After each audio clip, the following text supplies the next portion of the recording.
এখন চলে এসেছি আমার পুরনো ছাদে, মানে আমি যখন কোয়ার্টারে থাকতাম এই ছাদে এসে কত যে সময় কাটিয়েছি। আর সব থেকে বেস্ট লাগে এই ছাদে, সেটা হলো এই ছাদ থেকে একদম মসুরির পাহাড়টা ক্লিয়ার দেখা যায়। আর যখন বরফ পড়ে তখন পাহাড়টা পুরো সাদা হয়ে থাকে।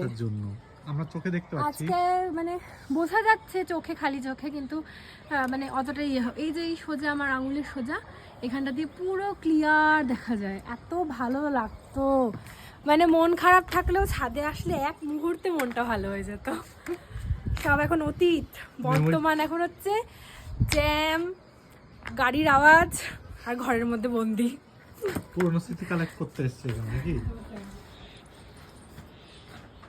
আমাদের রুম পার্টনার ছিল আগে বিশ্বজিৎ, এখনো আছে, আজকে রুমের মালিক।